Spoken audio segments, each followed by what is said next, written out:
syarat-syarat untuk terjadinya kesetimbangan Hardy-Weinberg. Jadi ada syarat-syarat agar kesetimbangan Hardy-Weinberg artinya bahwa frekuensi genotip dominan homozigot, heterozigot sama resesif itu dia cenderung sama atau cenderung tidak berubah dari satu generasi ke generasi selanjutnya, maka di situ ada syaratnya gitu. Jadi ada syarat yang akan menentukan bahwa tidak pada populasi tersebut dia tidak mengalami perubahan frekuensi gen ataupun frekuensi alel gitu, oke.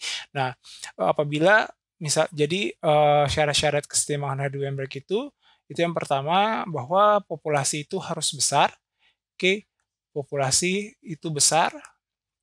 Jadi populasi yang besar ini, misalkan frekuensi alel A besar, ada frekuensi alel A kecil, oke, masing-masing itu 50-50, masing-masing frekuensinya itu 50%, 50%. Dapat dipertahankan pada populasi dengan jumlah individu yang besar karena pola kawin sesama anggota dapat terjadi secara acak gitu ya. Jadi 50% banding 50%, 1:1, maka dia itu masih dan jika ini ada dalam suatu jumlah individu yang besar, maka pola kawin sesama anggota dapat terjadi secara acak gitu. Oke, dapat terjadi secara random. Nah, populasi yang besar ini dia sebenarnya mengurangi kejadian genetic drift yang pernah kita bahas di video pembelajaran yang lain ya. Jadi dia mengurangi kejadian genetic drift gitu. Kemudian jadi yang pertama populasi harus besar. Kemudian syarat yang kedua itu tidak boleh atau tidak ada terjadinya migrasi. Jadi migrasi dalam arti bahwa emigrasi maupun imigrasi adanya jumlah individu yang masuk atau jumlah individu yang keluar dalam suatu populasi. Jadi dianggapan bahwa suatu populasi tersebut berada dalam suatu kondisi yang tertutup. Oke, maka biasanya kalau tidak adanya migrasi ini dia berkaitan dengan bahwa tidak boleh adanya atau tidak ada gene flow atau aliran gen. Jadi tidak boleh ada aliran gen masuk ataupun aliran gen keluar gitu ya. Hal ini akan mencegah bahwa misalkan ada individu atau organisme yang masuk ke dalam populasi tersebut, dia akan menambah jumlah alel ataupun jumlah genotip. Tetapi misalkan ada individu yang keluar dari populasi tersebut, maka dia juga dia bisa mengurangi frekuensi alel ataupun frekuensi genotip gitu. Oke, jadi tidak boleh adanya mutasi. Kemudian syarat yang ketiga itu adalah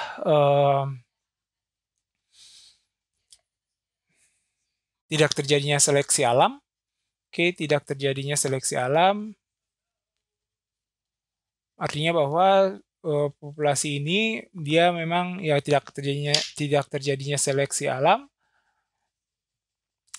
Seleksi alam itu membuat individu dalam fenotip tertentu itu lebih dapat bertahan hidup dibanding dengan individu dari fenotip lain gitu. Jadi misalkan adanya predator, misalnya predator lebih menyukai untuk misalkan bunga yang berwarna merah gitu misalkan, maka tentu saja pada generasi setelahnya, generasi berikutnya populasi bunga merah itu menurun dan kemungkinan juga frekuensi genotip ataupun frekuensi alel untuk bunga merah itu juga akan menurun gitu kan. Jadi syarat untuk mencapai suatu kesetimbangan Hardy-Weinberg bahwa tidak boleh terjadinya seleksi alam gitu. Jadi fenotip dipengaruhi oleh susunan genotip sehingga frekuensi gen dalam populasi akan berubah. Jika seandainya misalkan fenotip dia juga mengalami perubahan gitu, oke. Jadi tidak boleh terjadinya seleksi alam.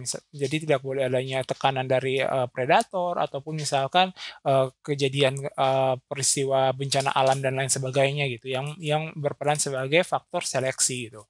Oke. Nah, kemudian yang keempat tidak terjadinya mutasi, tidak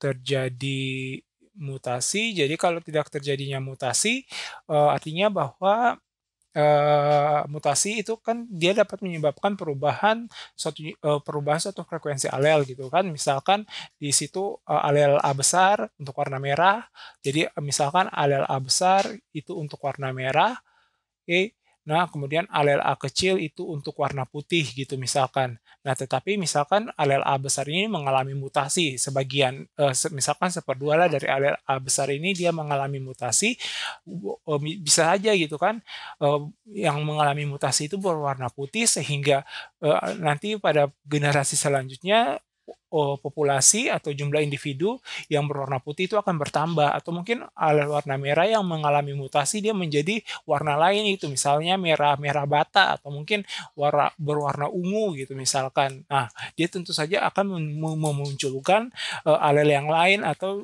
dia memunculkan suatu genotip yang lain gitu, fenotip yang lain gitu, sifat yang lain lah.